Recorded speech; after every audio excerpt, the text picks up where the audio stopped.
Cuando nosotros hablamos del análisis semiológico de las marcas y de unas herramientas que vamos a usar de la psicolingüística, nos referimos básicamente a una ciencia que se llama la semiología. La semiología se ocupa de todos los estudios relacionados con los signos, tanto a nivel lingüístico como a nivel de los mismos sonidos de la naturaleza. Es por eso que nosotros debemos, cuando vamos a hacer branding, estudiar semiótica, estudiar semiología o contar con un especialista, un psicolingüista que sea especialista en semiótica o semiología, porque eso nos va a ayudar a nosotros a entender qué tan correcto es un nombre, un naming o un eslogan para una marca dentro de un público target. Entonces, este es un tema muy importante que yo sugiero que no lo vayamos a dejar nosotros de lado, porque este tema es crucial. Si el branding no es correcto, el posicionamiento de marca no se va a dar, y si no se da el posicionamiento de marca, pues todo esto va a fracasar. Es decir, todo depende de que el branding, el naming, el logo, el eslogan, esté todo alineado con la mente del consumidor. Para eso tenemos que estudiar también las comunidades, las sociedades, las culturas, las representaciones sociales, porque un nombre, un naming puede ser correcto en una cultura, pero no serla en la cultura siguiente. Entonces, necesitamos estudios de la mente de los consumidores que involucren esos aspectos que ya mencionamos, que involucren un profundo conocimiento de nuestro público target, es decir, ese público al cual nosotros vamos a direccionar con nuestro producto, con nuestra marca, con nuestro branding. Entonces, el estudio de la semiología es muy importante, y las herramientas que vamos a ver hoy en el curso tienen que ver justamente con esas herramientas semióticas o semiológicas que vamos a utilizar. Una de las cosas grandes que hace la semiología es buscar la relación que hay entre el significante y el significado. Es decir, entre la palabra, por decir la palabra árbol, la A, la R, la B, la O y la L, árbol, esas 5 letras que tienen que ver con lo que significa eso, es decir, con esa, digamos, que con ese elemento de la naturaleza que tiene raíces, que tiene tronco y que tiene ramas, frutos. Eso, esa relación entre la palabra y lo que representa esa palabra es lo que va a hacer básicamente el estudio de la semiología, y por esto se hace tan importante entenderlo desde el momento que estamos iniciando los procesos de branding. Entonces es muy importante entender este tipo de cosas, y es muy importante también conocer otros conceptos que desde la psicolingüística son fundamentales para el brandeo. Y es que, por ejemplo, la marca que nosotros estemos diseñando, lo que va a representar el producto, es decir, el significante, vamos a llamar una empresa, por ejemplo, Nike, esa empresa que vamos a llamar Nike, debe tener unos componentes o unos atributos lingüísticos básicos. Por ejemplo, que tenga una cercanía fonológica. Esa cercanía fonológica, ¿a qué se refiere? A que ese sonido que nosotros pronunciamos como Nike, represente en algo fonológicamente, es decir, a nivel del sonido que yo hago con mi aparato fono audio articulatorio, de eso que representa, que en este caso es venta de calzado, vuelta de calzado deportivo, entre muchas otras cosas. Entonces, la cercanía fonológica tiene que ver, por ejemplo, con que el sonido se acerca a lo que la marca vende, o a lo que la marca proporciona, o al valor agregado que la marca le quiere dar a los choppers, ¿sí? Por ejemplo, una de las herramientas que nosotros hacemos mucho para brandear es utilizar las denominadas onomatopeyas. Si ustedes recuerdan sus clases de bachillerato, verán que las onomatopeyas son la representación a través de códigos alfabéticos, es decir, de letras, la representación de sonidos que están en el mundo, en el universo. Pueden ser un sonido de la naturaleza, o pueden ser sonidos de una puerta. Por ejemplo, cuando hablamos de un sonido, ¿cuál es el sonido que representa el tocar una puerta? A ver, ustedes qué me dicen. Ah, sí, claro, ustedes van a decir toc, toc. Las palabras toc y toc representa el sonido de una puerta que se está tocando, o que están llamando a la puerta. Como la onomatopeya, por ejemplo, del ladrido de un perro, es la palabra wow. ¿Cuál es la onomatopeya del sonido del sonido expresado del gato? El maullido es el miau, ¿sí? ¿Cuál es la onomatopeya, por ejemplo, de un pito? Entonces, vamos a decir el pi, ¿sí? Todas esas onomatopeyas son claves para hacer brandeo, son muy efectivas para hacer brandeo. Por ejemplo, yo a mis estudiantes muchas veces les pido que saquen una marca de juguetes sexuales y que utilicen la onomatopeya de los sonidos sexuales. Es decir, la onomatopeya de los sonidos sexuales que hacen las personas cuando están teniendo sexo. Por ejemplo, el sonido, el gemido, la expresión de placer a través de la boca, el sonido de un látigo. Entonces, si uno empieza, por ejemplo, en ese caso, a trabajar sobre el sonido del látigo, va a empezar a tratar de sacar la onomatopeya del sonido del látigo, y eso trata de convertirlo y luego eso lo va transformando hasta volverlo una marca. Y eso es para lograr la denominada cercanía fonológica. Cuando dos cosas se acercan mucho, entre el sonido que produce y lo que se vende, es lo que llamamos un branding con alto nivel de cercanía fonológica. Pero además de la cercanía fonológica, las marcas también tienen que tener cercanía semántica. ¿Qué quiere decir?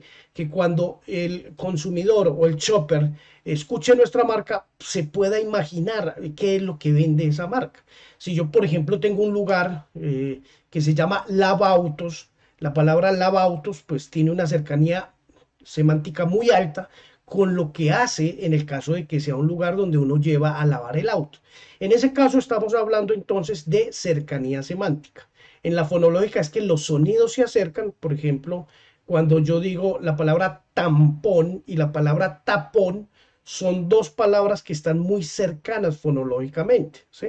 Cuando yo digo lavauto, y realmente es una empresa que se dedica al lavado de los autos, entonces nos estamos refiriendo a una alta cercanía semántica. Y por último, las marcas también tienen ciertos niveles de amplitud que se llama amplitud fonológica, ¿sí? Entonces, sabemos nosotros por investigaciones que las letras abiertas de las vocales generan mayor amplitud de marca. La O, la A y la O, por ejemplo, generan mucha amplitud.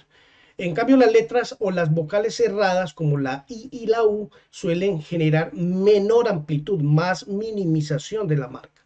Entonces, hay veces que las marcas requieren amplificación fonológica y otras veces requieren minimización fonológica.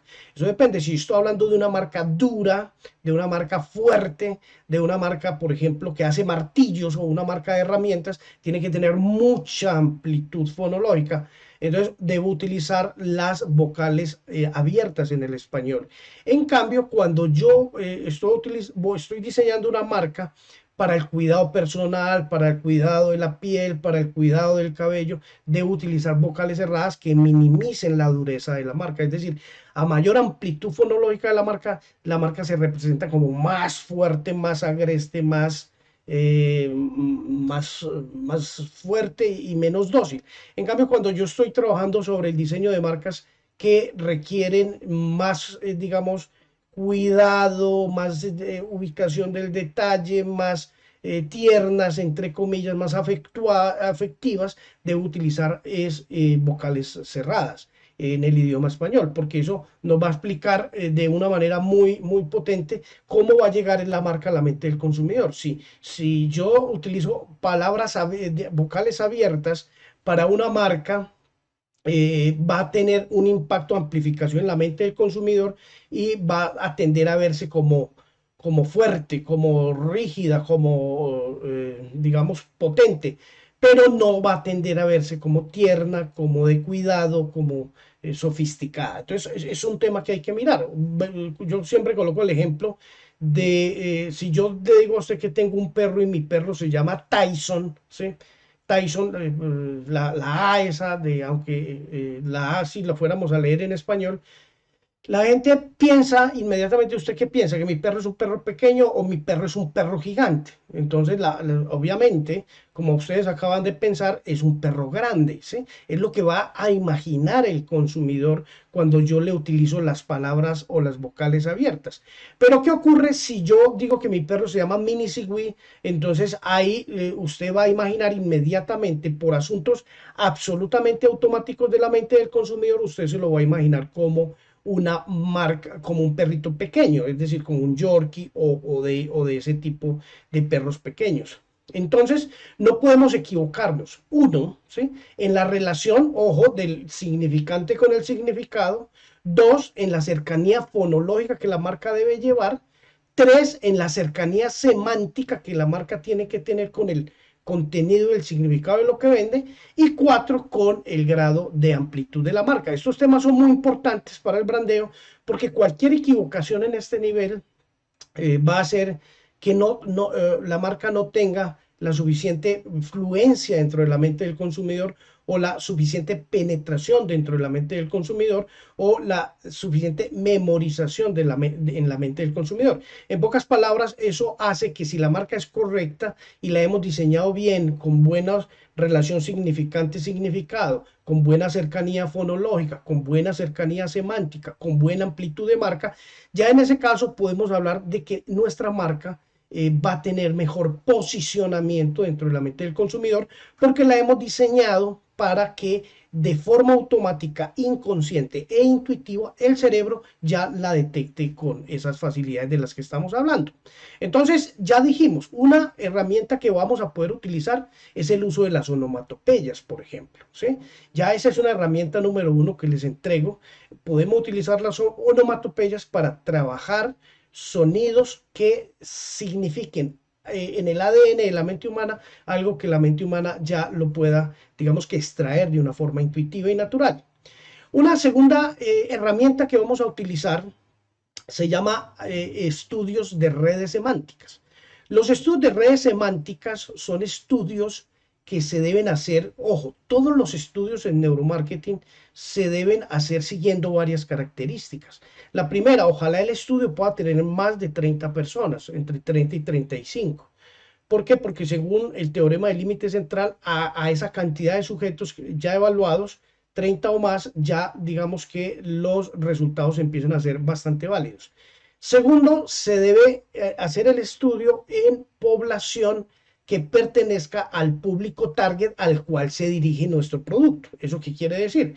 Que nuestro producto se va a dirigir, por ejemplo, a un público de 20 a 25 años, se va un público joven, especialmente, digamos, mujeres, porque estoy sacando un producto que es digamos, un producto de belleza, entonces, un cosmético, entonces yo debo seleccionar para mi estudio 30 o 35 personas de ese público target del cual yo estoy hablando. No se puede utilizar cualquier público, entonces es muy importante que se tenga en consideración este aspecto.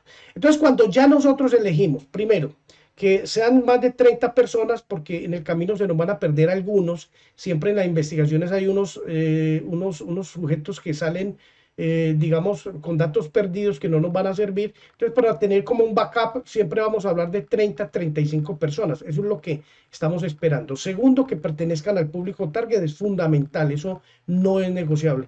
Tercero, que esa muestra que yo he elegido represente a todos los subsectores de ese componente. Es decir, si yo tengo dentro de la muestra personas que pertenecen a clase 4, 5 y 6, entonces en la muestra que yo voy a elegir también deben haber personas que pertenezcan a la clase 3, 2, 3, 4, 5. Es decir, la muestra debe ser balanceada, es decir, debe representar todos los subsectores propios que la muestra del público target tiene. Cuando ya tenemos estas claridades dentro del proceso de investigación, entonces podemos hacer trabajos con digamos, las onomatopeyas. Y ahora les voy a explicar cómo se hacen los estudios de redes semánticas. Entonces, cuando yo estoy haciendo un trabajo de brandeo, por ejemplo, con herramientas no tecnológicas como las que estamos hablando, entonces en el estudio voy a meter las 30 a 35 personas que pertenezcan al público target y a ese público entonces le voy a evaluar qué es lo primero que se le viene a la cabeza cuando yo le digo la marca que yo tengo. La sugerencia mía siempre es que ustedes comiencen con 5 prototipos de potenciales marcas. Son prototipos, por eso, ¿por qué? Porque las estamos testeando. Y esos 5 prototipos, de esos 5 prototipos vamos a sacar el mejor de ellos, el que mejor se comporte. Entonces, si yo tengo una serie de prototipos, entonces yo ya tengo 5 prototipos para la marca, es decir, para el cliente que me está pidiendo el prototipado, que me está pidiendo el brandeo. Entonces yo le saco 5 prototipos, los acuerdo con él y luego empiezo a trabajar sobre los 5 prototipos. Entonces yo le voy a decir a las personas, a 30, 35 personas, qué es lo primero que se les viene a la cabeza cuando yo les digo la palabra del prototipo. Entonces, si yo, por ejemplo, digo la palabra Neuromind, que es la marca de nuestra empresa, ¿qué es lo primero que se le vendrá a la gente? Entonces, yo estudio en 35 personas qué es lo primero que se le viene a las personas a la mente cuando yo les digo esa frase. ¿Y qué es lo segundo? Entonces yo les digo qué es lo primero que se les viene, qué es lo segundo que se les viene y qué es lo tercero que se les viene. Y luego les someto el prototipo número 2. Por ejemplo, yo digo Mercalab como un prototipo 2 para unos laboratorios de neuromarketing. Entonces, ¿qué es lo que se les viene a la cabeza? Entonces, tengo un prototipo 3 que se llama, por ejemplo, Mindcode.